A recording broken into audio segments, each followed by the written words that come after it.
what are you going to do when that happens? You know what I'm saying? They said, if you all put this information out, and these people going to do this. I said, well, the real question is what we going to do after they do that. Not, let's be worried and concerned and fearful about the process of which we cannot avoid. We cannot avoid becoming men and being gods and presenting ourselves and ruling this planet Earth. That's not something we can avoid. So whatever comes along with the package, you know, we here to open it up completely and fully. It's a reality. So people can keep talking like we have some other option. Because they do.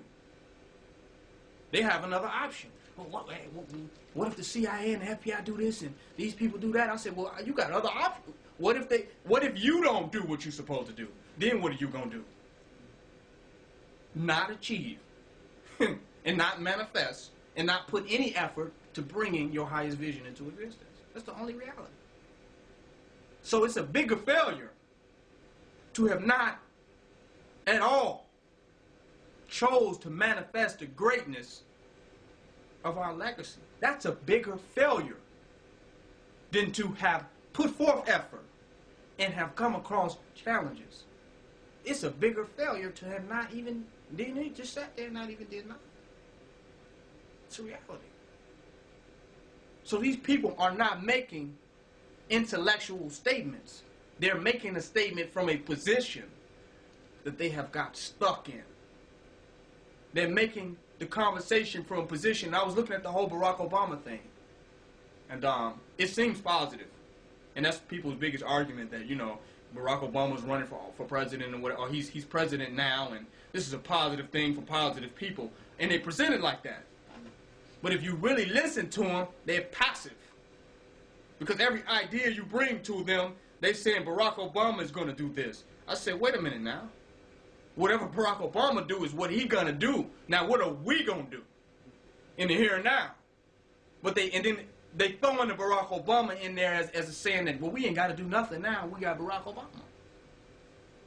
Do you see the attitude that they're throwing? Why do they keep throwing that in? I mean, who cares about Barack Obama? What he do or don't do, whether he make it or can't make it, if they accept this bill or that, and you know, who cares? If he do, good. If he don't, but in the meantime, what are we gonna do? So behind that Barack Obama conversation is now we really don't have to do nothing. Let's wait and see what he's gonna do. So while it seems progressive and positive, like they support Barack Obama, they really hiding their laziness behind it. And now they have a greater excuse not to do nothing. Because we got a black president now, we really ain't got to do nothing. And if you don't do nothing now, watch what's going to happen. Watch what happens when people become passive and don't use their God-given energy within their being to manifest their reality and their destiny. And they wait on somebody else to do it. Watch what happens to those people, what situation and circumstances that they end up in. And we got to have that attitude for our people, because we've cried over them. But we got to know that if our black people do not stand up as gods and goddesses and take their divine position, then they will receive chastisement through this planet in this very life, no matter who they are. Mama, cousin, nephew, niece, uncle, it's a reality. They will be chastised. And as due to not manifesting their divinity, their divine selves, they're going to have some karma that they will experience in this life due to that. When you know that, that's a whole nother attitude that you see. Because it's not really your concern. All you can do is project the truth to them. But if they avoid it, then they got to deal with on an individual level. It ain't, you know what I'm saying? It's not so much collective. On an individual level, they have to deal with the reality of the decisions that they make. They have to deal with these challenges. And they have to be allowed to be. That's not our job.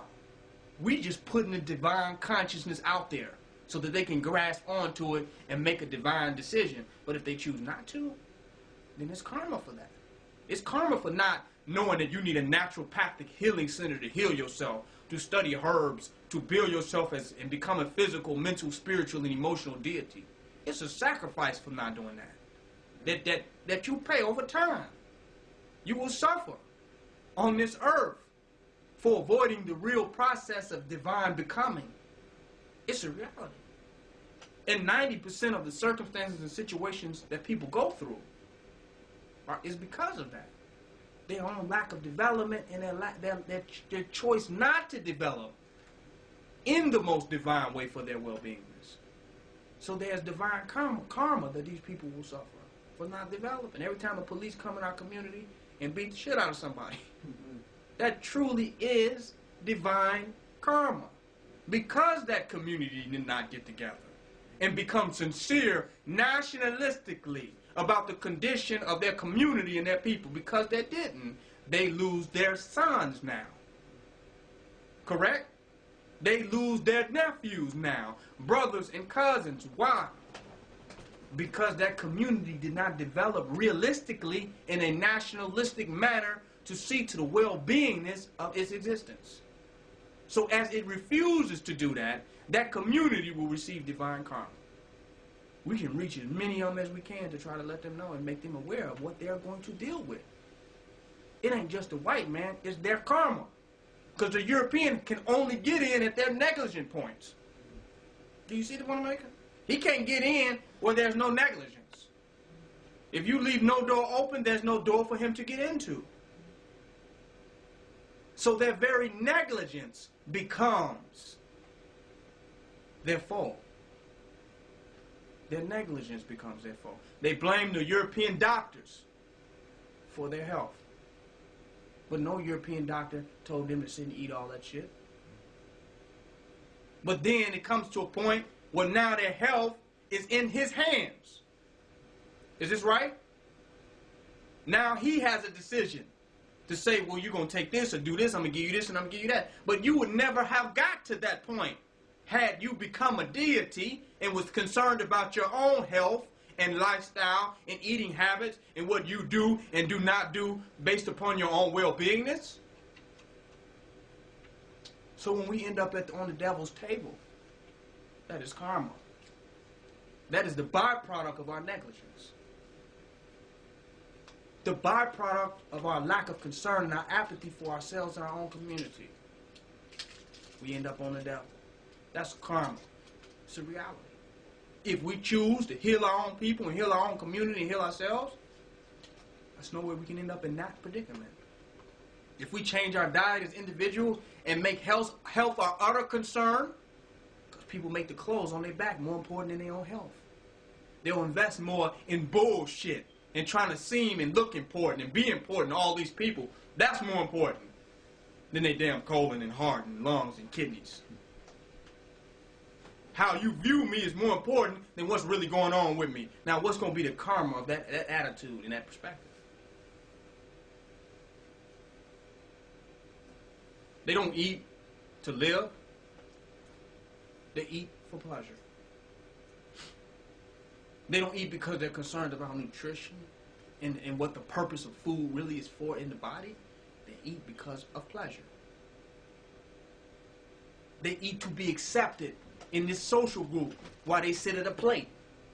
They eat to be accepted by them, those, and they. They're not eating for their own health. So what is the karma for that decision? Deteriorated health. So the same things that we have argued with our parents about, we argue with the whole community about. And our whole community will eventually end up like our parents one day. How did you think they got there? You see what I'm making? And you telling them, you know, you should not eat this and you should not eat that, Mom, you should not do that. And they saying, I'm going to do what I want to do. Well, what is the karma for that?